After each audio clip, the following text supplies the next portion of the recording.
ये offshore oil rig 16 floor ऊंची और 2 फुटबॉल ग्राउंड जितनी चौड़ी है। इसका वजन हैरत अंगेज तौर पर एक एयरक्राफ्ट कैरियर से भी ज्यादा है। इस ऑयल शोर को एपोमेटिक्स कहा जाता है, जो इस वक्त नॉर्थ अमेरिका में लुइसियाना के साहिल से 130 किलोमीटर दूर गल्फ ऑफ मैक्सिको में मौजूद है। इसका आगाज आज से चंद साल पहले हजारों मील दूर साउथ कोरिया से हुआ था, जहां हजारों इंजीनियर और ऑयल वर्कर्स इस ऑयल शोर को बनाने में मसरूफ थे। पूरे 7 साल की मेहनत के बाद जब एपोमेटिक्स को तैयार कर लिया गया था, तो इंजीनियर को एक ऐसा चैलेंज फेस करना पड़ा जो वो अपने कैरियर में पहली बार कर रहे थे। मसला ये था कि इस इतने बड़े स्ट्रक्चर को साउथ कोरिया से लेकर गल्फ ऑफ मैक्सिको के लिए रवाना करना था, और इसके लिए दुनिया का सबसे बड़ा मैरीन ट्रांसपोर्ट वेसल मंगवाया गया।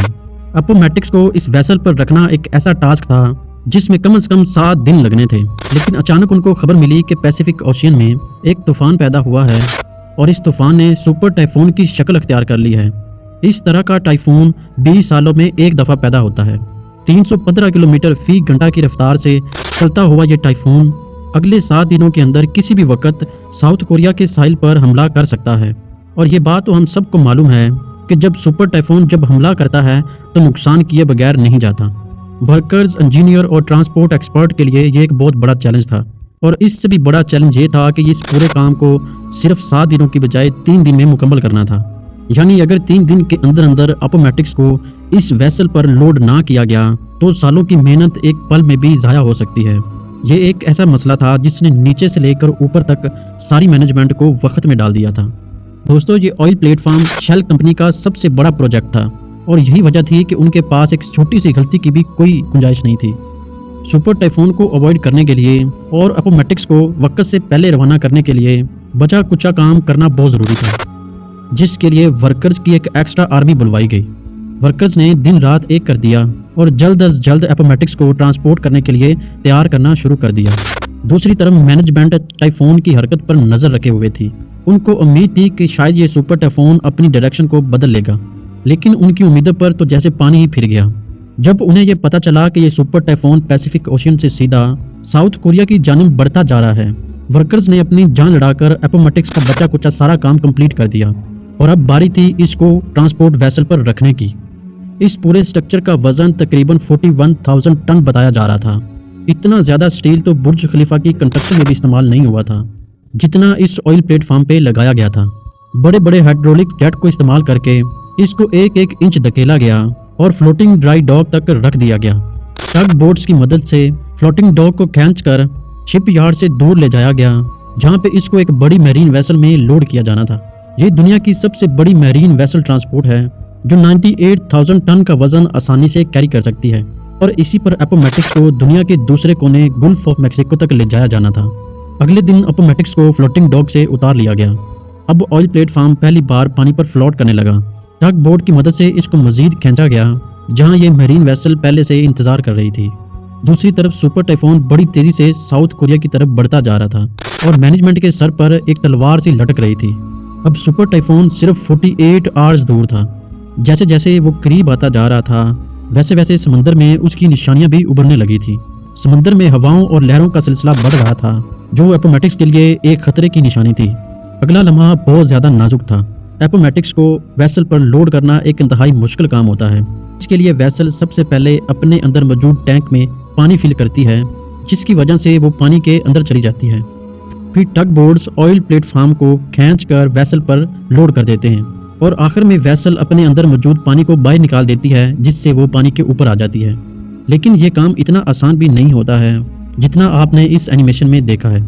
इसके लिए समंदर का पुरसुकून होना बहुत ज़रूरी होता है, क्योंकि अगर ये काम लहरों में किया गया तो एपोमेटिक्स सही से वेसल पर लोड नहीं हो सकेगा। तो ये चीज़ वेसल और ऑयल प्लेटफॉर्म दोनों के लिए खतरनाक साबित हो सकती है। सुपर टाइफून की वजह से समंदर में काफ़ी तेज़ी थी। लहरों और तेज़ हवाओं की वजह से ये काम करना इतना आसान नहीं था। दूसरी जानब वक्त बड़ी तेज़ी से गुजरता जा रहा था, और सारी टीम का स्ट्रेस लेवल काफ़ी ज़्यादा हो चुका था। खुशकिस्मती से मेट्रियोलॉजिकल डिपार्टमेंट से दिन को सिर्फ 2 घंटे का वक्त दिया गया, जिसमें चांसेस थे कि समंदर पुरसुकून रहेगा।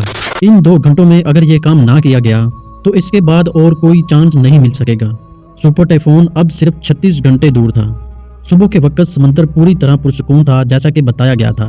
पहली फुर्सत में ऑयल प्लेटफॉर्म को वेसल के ऊपर लाया गया और वेसल ने उसे अपने ऊपर लोड कर लिया।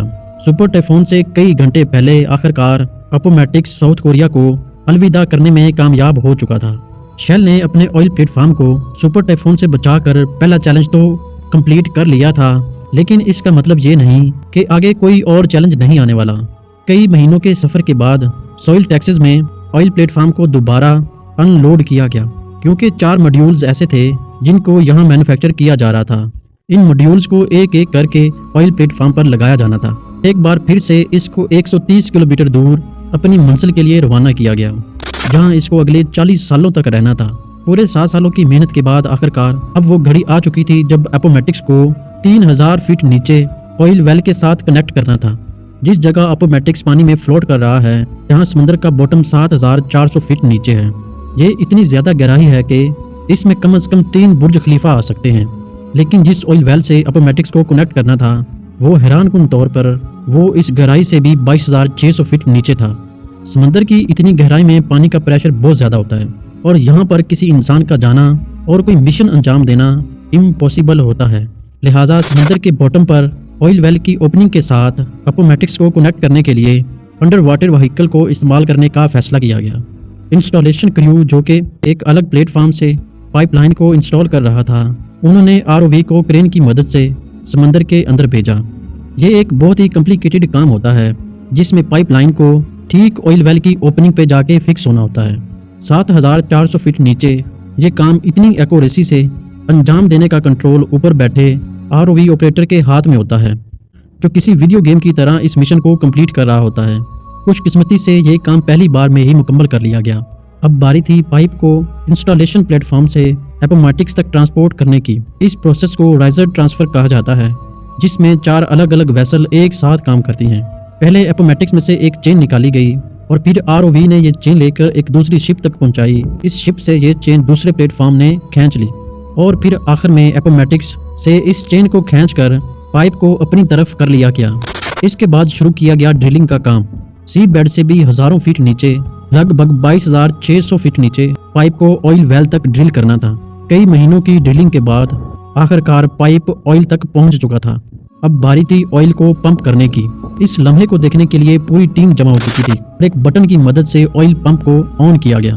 30,000 फीट नीचे से जब पहली बार ऑयल पंप हुआ तो सबके चेहरों पर खुशी देखने जैसी थी। वर्कर्स, इंजीनियर और मैनेजमेंट की 7 सालों की मेहनत आखिरकार रंग लाई।